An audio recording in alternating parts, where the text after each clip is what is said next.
Hai Sobat Singgi, masih bersama dengan saya di program Podcast G.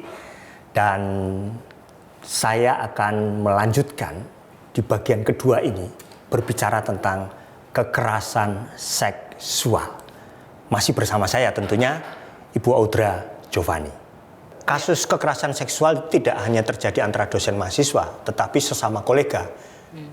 Beberapa waktu lalu tidak usah saya ceritakan lah, tapi karena sudah viral kan rektor misalnya dengan tenaga kependidikannya terjadi. Sebenarnya akar persoalan kekerasan seksual itu mahasiswa ada, anak-anak remaja ada, bahkan sekelas rektor juga ada. Sebenarnya penyebabnya ada faktor apa, Ibu?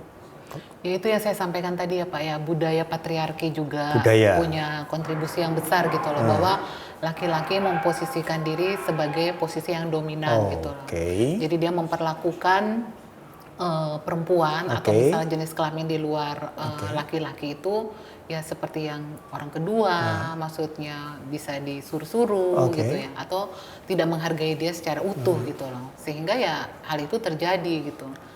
Fenomena kekerasan seksual ini bisa dihilangkan, dikurangi, atau hopeless, akan terus terjadi, terulang dan berlanjut.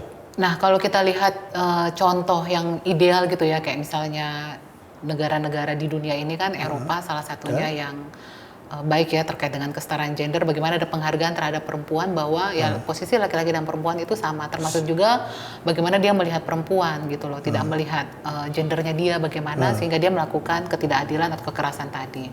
Nah, kalau di Asia, kalau kita lihat, mungkin Bapak pernah main ke Singapura gitu ya Pak ya, bahwa misalnya aturan yang diterapkan di public transportation itu kan ketat ya, bahwa misalnya dia terbukti melakukan kekerasan seksual itu, dia disanksi tidak boleh naik lagi atau ada aturan yang diterapkan. Nah, di kita misalnya kayak Transjakarta gitu ya, ada beberapa berita yang saya baca atau cerita dari mahasiswa PMM yang pernah cerita ke saya, dia mengalami itu, si pelaku hanya ditegur udah turun. Tapi untuk ban dia untuk tidak naik Transjakarta misalnya seumur hidup atau bagaimana itu tidak ada. Jadi law enforcement-nya lemah ya? Betul. Regulasi, kebijakan itu semua komplit. Sudah bagus. Hanya memang tantangannya di implementasi.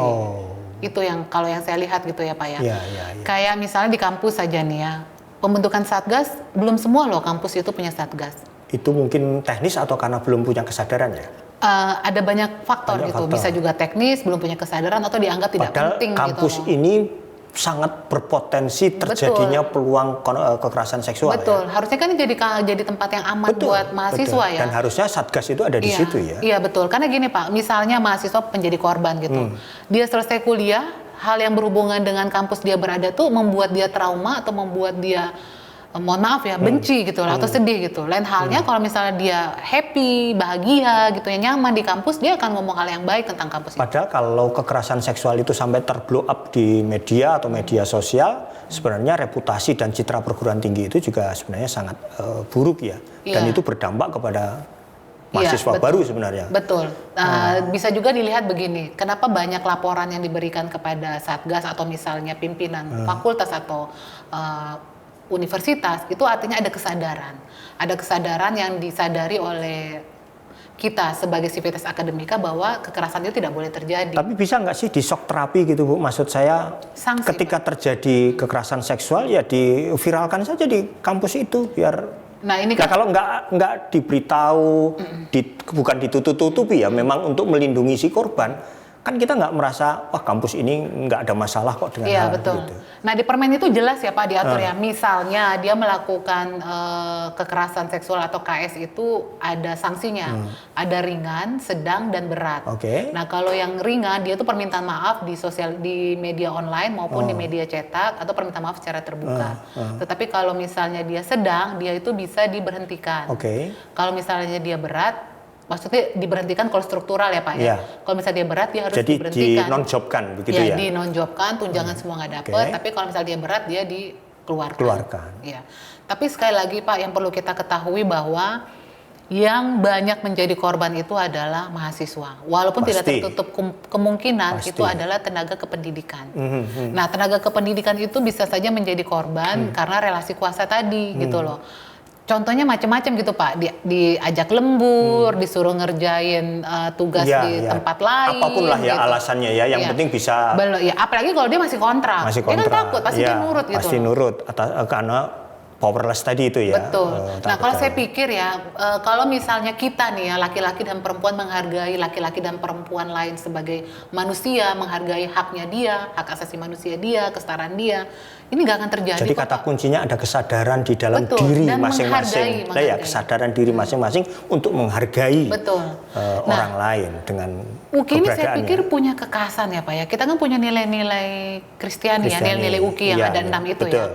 Coba disebutkan: rendah hati, berbagi peduli, profesional, integritas, bertanggung jawab, sama satu lagi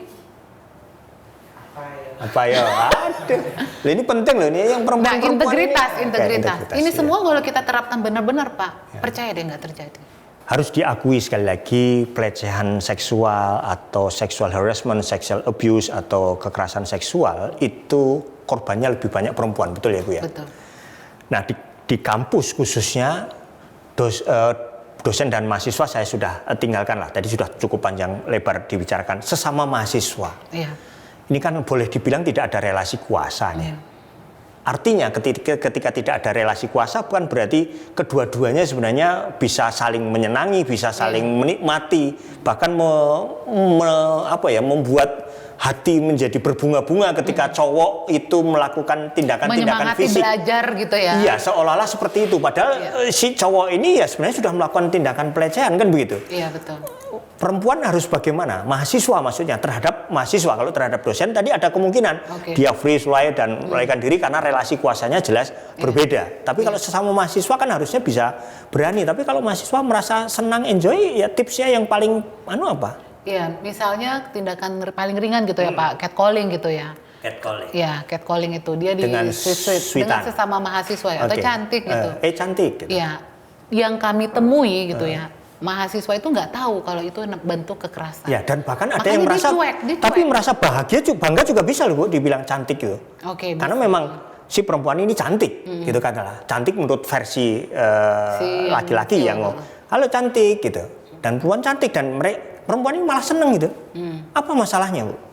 Ya masalahnya itu tadi Pak, misalnya catcalling itu tidak disetujui oleh mahasiswa, itu masuk ke dalam. Kalau dia seneng nggak masalah ya. Seneng ya nggak masalah. Malah GR gitu. Sama seperti misal Pak Singgi Bodra, ayo jalan yuk, itu nggak masalah. Nggak masalah gitu, karena kita nggak punya preferensi apapun tentang pelecehan itu. Ya intinya ada budaya konsen itu tadi, bahwa izin dengan izin atau tanpa izin itu, intinya di situ. Nah itu yang kita tidak tersosialisasikan. Artinya ketika mahasiswa kemudian merespon dengan cara yang positif, tidak menganggap ini pelecehan, bahkan itu dia bangga, nggak masalah ya, nggak masalah, betul ya. Betul.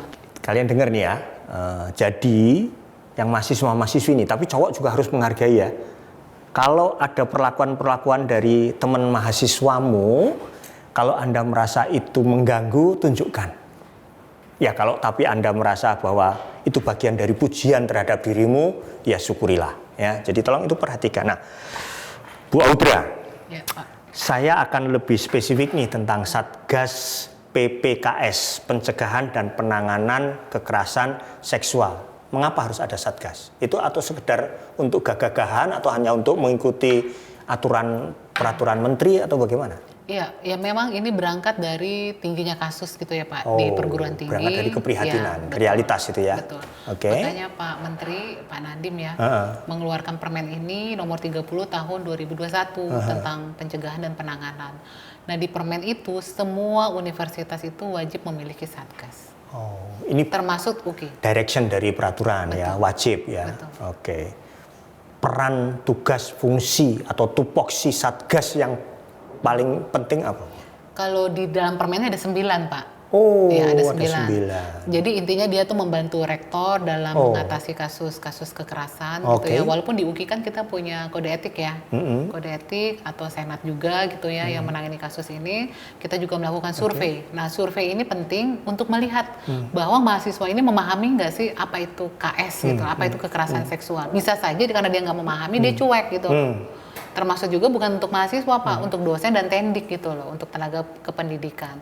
Selain itu juga kita bisa memanggil atau melakukan pertemuan bila ada aduan. Sudah berapa tahun Bu Satgas UKI? Satgas UKI itu terbentuk 30 Oktober 2023. Baru 1 tahun ya? Belum 1 tahun. Belum 1 tahun Iya. malah. Baru dibentuk ya? Iya, baru dibentuk. Dan belum perguruan tinggi lain sebenarnya juga masih banyak yang belum mempunyai ya? Masih banyak yang belum, Berarti- tapi banyak juga yang sudah punya dan sudah jadi running. UKI sudah lumayan running ya? Ya walaupun terlambat, tapi UKI udah punya. Terlambat juga, tapi kita Iya. sudah berani untuk membentuk itu ya? Iya, dan Satgas PPKS UKI ini jadi PTS pengasuh ya. PTS Ada istilah PTS ada. pendamping dengan Jadi ada- kriteria? Dengan kriteria udah punya Satgas dan itu running gitu ya. Nah, jadi dari 11 PTS yang ada di Jakarta, kita sebagai Satgas, kita mendampingi beberapa universitas. Kayak UKI sendiri mendampingi 10 universitas di Jakarta Timur. 10 di bawah pendampingan kita. Iya, betul. Oke, hampir 1 tahun. Pertanyaannya, berdasarkan evaluasi, Iya. efektifkah keberadaan Satgas Sejauh, PPKS? Sejauh ini iya Pak, karena kami melihat dari aduan yang kami terima gitu Oke. ya. Walaupun sebenarnya belum banyak yang berani mengadu gitu ya. Oke. Karena ya mungkin banyak pertimbangan ya, dia tidak biasa. Kalau pertanyaannya tidak mungkin tahu. bukan efektif, tapi berperan ya. Ya, Dan penting itu ya.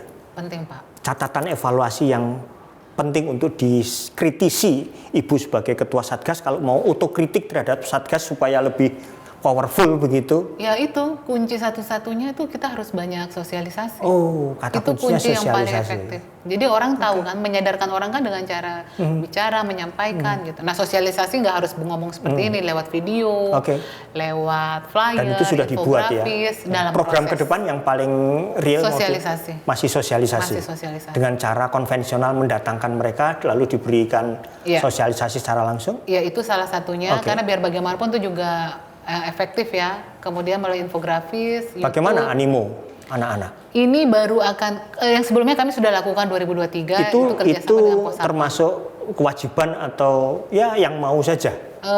Kami undang Ormawa. Oh, Jadi lewat Ormawa. organisasi-organisasi Senat, BPM dan Hima Jadi belum semuanya ya? belum semua. Tapi waktu semuanya itu sudah di PPKMB Pak, Oh, di mahasiswa baru. jadi setiap mahasiswa baru masuk Ya, dan itu di luar ekspektasi kami Pak. Ternyata banyak yang berbicara, bahkan ada penyintas. berani. Ada penyintas. Ada penyintas yang menyampaikan kepada kami bahwa tolong disupport untuk para korban gitu. Luar biasa Bu Audra.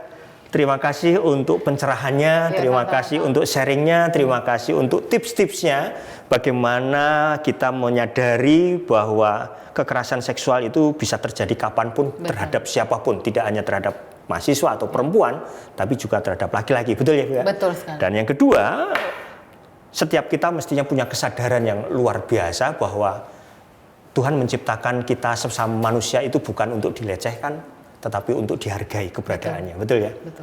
Nah, untuk itu Bu Audra, tidak banyak yang bisa saya lanjutkan lagi untuk diskusi, tetapi semua yang sudah sampaikan Bu Audra luar biasa. Saya yakin mahasiswa kita semua bisa terinspirasi dari pertemuan kita hari ini. Iya. Terima kasih. Baik, Nanti Pak, kita sama-sama. ngobrol-ngobrol lagi ya. Kita saling Terima kasih jaga untuk ya. kehadiran. Oke. Kita kembangkan terus ya program ini ya, Oke, supaya siap. anak-anak kita selalu aware dengan perlakuan-perlakuan yang mungkin cenderung Iya. meleset. UKI bebas dari kekerasan seksual. UKI bebas dari kekerasan seksual. Terakhir Bu Audra, Apa boleh itu? memberi pesan-pesan kalimat-kalimat menohok supaya kekerasan seksual ini ya kalaupun tidak hilang mungkin berkuranglah. Iya. Silakan. Ya siapapun bisa, yang seperti disampaikan Pak Singgi, siapapun bisa menjadi korban gitu ya, bahkan berpotensi untuk menjadi pelaku. Oleh sebab itu mari kita saling menjaga. Saling Nah menjaga. caranya menjaga itu kita harus menghargai bahwa posisi kita laki-laki dan perempuan itu setara. Kita sama dalam segala hal, termasuk juga mendapatkan akses gitu ya, berpartisipasi, melakukan kontrol juga, sama mendapatkan manfaat dari ya kehidupan kita ini. Gitu. Luar biasa. Sobat Singgi, hari ini kita mendapatkan satu poin yang sangat penting. Kekerasan seksual, mungkin hari ini kita belum mengalaminya. Dan saya tidak berharap suatu hari kita akan mengalaminya. Tetapi kita tidak tahu, who knows. Nah sebelum itu semua terjadi, jadikan apa yang disampaikan oleh Ibu Audra ini menjadi bekal kita. Khususnya kalian yang mahasiswa. Ya, kru UKI TV ya, minimal Anda hari ini dengar. Siap untuk menjaga dirimu dan menghargai orang lain. Sampai di sini program Podcast Nggih. Saya percaya program ini bermanfaat buat kita semua. Sampai ketemu di program Podcast G selanjutnya. Bye-bye. See you. Salam lagi.